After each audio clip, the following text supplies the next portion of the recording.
Hello friends, welcome to topic explain. दोस्तों, प्रश्न है कि क्या कम समय के लिए भी म्यूचुअल फंड में निवेश किया जा सकता है। दोस्तों, बिल्कुल किया जा सकता है, लेकिन यहाँ पे कुछ सावधानियां हैं। अगर आप उनको करेंगे तभी आपको फायदा होने वाला है। अगर आपका भी कोई प्रश्न है तो आप हमसे कमेंट पूछिएगा। तो चलिए पहले इस प्रश्न के उत्तर को समझते हैं। देखिए, ऐसा कोई नियम नहीं है कि आप कम समय या ज़्यादा समय के लिए करें, लेकिन अगर आपके पास समय कम है तो आपको, चूंकि म्यूचुअल फंड कई कैटेगरी के हैं, जैसे इक्विटी के फंड हो गया, डेब्ट फंड हो गया, हाइब्रिड फंड हो गया, तो टाइम के हिसाब से फंड का चुनाव किया जाता है।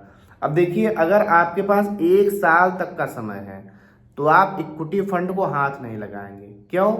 क्योंकि इक्विटी फंड कभी भी गिर सकते हैं और कितना भी गिर सकते हैं। 30 से 40%, 50% के ज़्यादा भी गिर सकते हैं। तो आपके पास अगर 1 साल के लिए आप लगाना चाहते हैं तो आप डेब्ट फंड में लगाएंगे, लेकिन आपके पास 1 साल से 3 साल का टाइम है तो आप हाइब्रिड फंड में लगाएंगे। कुछ आपका पैसा मार्केट में, यानी इक्विटी फंड में लगेगा, कुछ आपका डेब्ट में लगेगा। अब देखिए, अब शॉर्ट टर्म में रिस्क क्यों होता है। शॉर्ट टर्म में रिस्क एक बात का इसलिए है कि आपको, पहली बात, अगर साल भर के पहले ही आप निकालेंगे तो आपको एग्जिट लोड देना पड़ेगा। जिस भी एमसी में आप लगाएंगे एग्जिट लोड 2% तक हो सकता है ना। उसके बाद में अब देखिए, अब आपको क्या करना है, 1 साल तक इक्विटी फंड बिल्कुल नहीं करना है। 1 से 3 साल का आपके पास टाइम है तो आप डेब्ट फंड या हाइब्रिड फंड में लगाएंगे।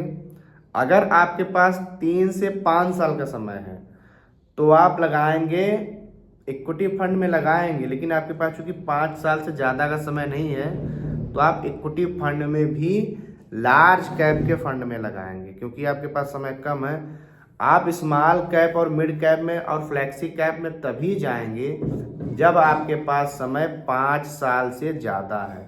और अगर आपके पास 10 साल से समय ज़्यादा है तो आप सबसे ज़्यादा अपना इन्वेस्टमेंट स्मॉल कैप में करेंगे, क्योंकि सबसे ज़्यादा जो ग्रोथ की संभावना है वो स्मॉल कैप कंपनियों में है। क्योंकि स्मॉल कैप वो कंपनियां होती हैं जो अभी अपना बिजनेस शुरू ही की हैं, अभी वो मार्केट में पैर पसारना शुरू ही की हैं। मान लीजिए उनका कोई निच बिजनेस है और कोई इनोवेटिव बिजनेस है, तो इतने जल्दी पूरे देश में और पूरी दुनिया में फैलेगा, उतना ही ज़्यादा उसको फ़ायदा आएगा। तो चूंकि आप लॉन्ग टर्म के लिए हैं तो सबसे बढ़िया होगा स्मॉल कैप का फंड। 5 साल से अगर आपके पास समय ज़्यादा है और 5 साल से 10 साल समय ज़्यादा है तो बहुत बढ़िया है, तो लगाएंगे। तो आपको इसी प्रकार एडजस्ट करना। अब आपको समझ में आ गया होगा अपने समय के हिसाब से कि आप म्यूचुअल फंड में निवेश कर सकते हैं, लेकिन कौन से फंड में निवेश करेंगे।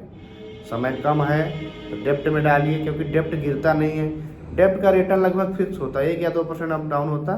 हाँ, सरकार अगर अपना रिटर्न यानी रेपो रेट कम ज़्यादा करता तो वही उस पर हल्का फुल्का प्रभाव पड़ता है, लेकिन उसका रिटर्न ठीक रहता है ना। फिर भी उसका रिटर्न एफडी, आरडी वाला आईसी और पीएफ से ज़्यादा रिटर्न मिल जाता है डेप्ट फंड में, तो वो आपके लिए ठीक रहेगा। लेकिन आपके पास 3-4 साल का समय है तो आप जाएंगे हाइब्रिड वाले में, और इससे 5 साल का ही समय है तो लार्ज कैप का, इक्विटी का ही लार्ज कैप, और उससे ज़्यादा का समय है आपके पास मिड कैप और स्मॉल कैप में जाएंगे। और अगर आपके पास खूब समय है तो आप ज़्यादा से ज़्यादा निवेश स्मॉल कैप में करिए।